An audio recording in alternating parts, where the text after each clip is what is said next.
Hello everyone and welcome back to a quick and easy video. I have a lot of things going on in my life right now, and while I work on other videos I thought I'd put out a quick tier list because I have been asked about my thoughts on the various Doctors. So today we're only going to be doing the new Who Doctors, and I'm going to try to keep it as concise as possible. To clarify, I'm also including the 14th and 15th, despite them technically being a new reboot with the 2023 onwards era.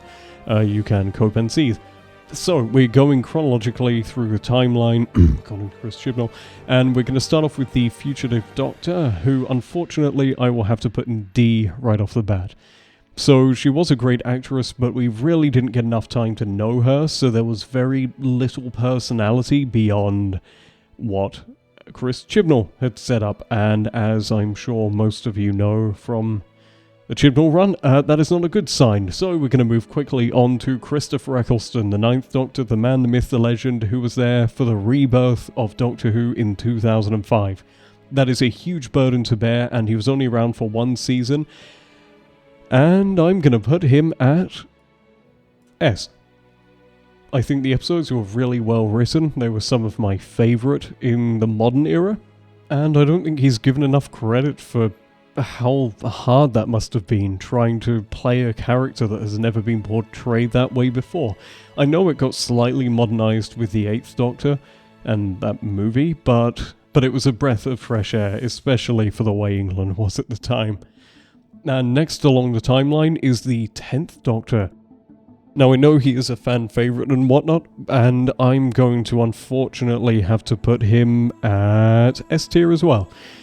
Most of the episodes were great to me. I really loved a lot of the characters they introduced. A lot of the stories feel quite timeless, and I really enjoyed the self-contained ones, especially with the experimentation of the Doctorless or Doctor Light format for episodes. I know there were some misses, like the slab incident, but overall I think it was great, and he did an excellent job portraying the character. Now on to Matt Smith. They weren't sure if the show would be able to continue without David Tennant, but by golly, he proved it could be, and he took it to an international audience. Now, I appreciate his acting ability, I did enjoy the writing, but my main issue is with the era itself. Stephen Moffat tends to build up his characters to be borderline godlike, and it sort of takes away from the idea of the Doctor helping anyone coming from a background of less importance. I can't think of the best way to phrase it, but the Doctor's never supposed to be the focal point of everything in the universe. They're just there. Anyway, without further ado, I'm going to slap Matt Smith, probably controversially, into B. It felt like it dipped a bit too much into the childlike aspects, and there were a lot of goofy ones, especially Planes in Space and some of the others, but it also introduced properly characters like River Song. But for every River Song you have an Amy cheating on Rory arc, or Let's Beat Down Rory, or anything else. That just got to me overall, so it hampered my enjoyment of the series. So up next is Peter. And Peter Capaldi, oh boy, what a run. The first season, I think they built him up to be way too grumpy and unlikable. I feel like they might have been going for a grumpy to lovable tone, but they went way too hard on the grumpy, and I did not enjoy that. His second series was very hit or miss in the writing. It felt like they were beginning to understand who he was as a character, but they didn't quite get there. But then on the third season, I have to say it was probably my favourite of any Doctor Who I have seen. That is a very tough statement to make, but I feel like he was the definitive Doctor, and for that reason I'm actually going to bump David Tennant down to A, because goddamn, despite all of the bad things that happened, I don't think we could have asked for a better Doctor. He had the mannerisms, the actions, he had that air about him. It was an air of ancient wisdom. He managed to portray something that I think a lot of the other actors didn't quite get in a lot of ways, and that was that feeling of having lived so many lives. And for that, I just S tier, no further explanation. Up next is going to be Jodie Whittaker, the 13th Doctor, and for her, this is a tough one. I'm going to put her in C, I'll just put that there right now, because she's a great actress, but the scripts were less than ideal. There were some little gems dotted throughout the run, and Flux had a strong start but then kind of tapered off.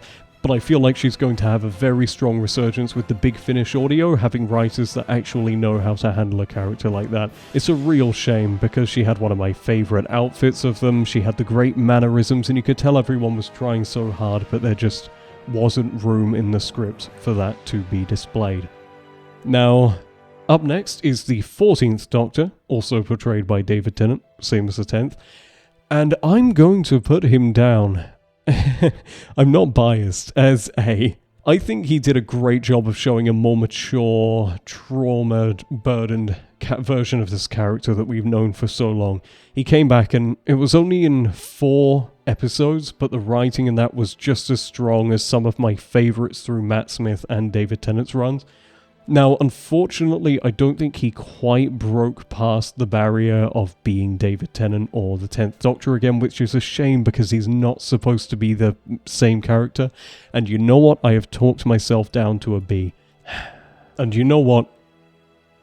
It is a tough decision.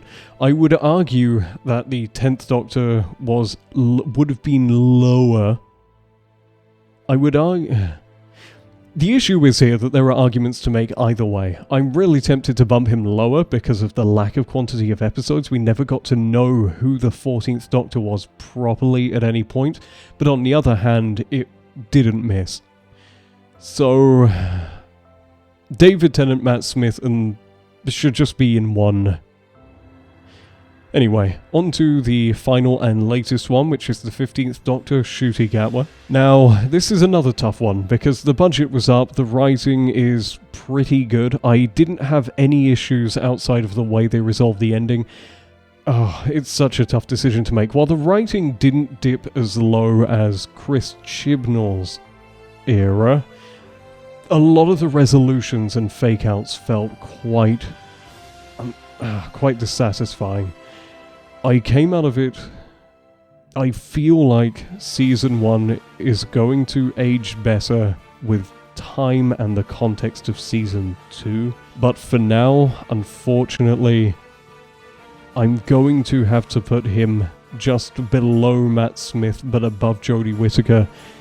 This isn't a number ranking, so I can't rank them in that way, but he's going to go there for now. So thank you for watching. Those are my opinions on that. For anyone that cared, probably no one. I wish you all a very merry day of your week, and hopefully I can get back to making proper videos soon. Bye!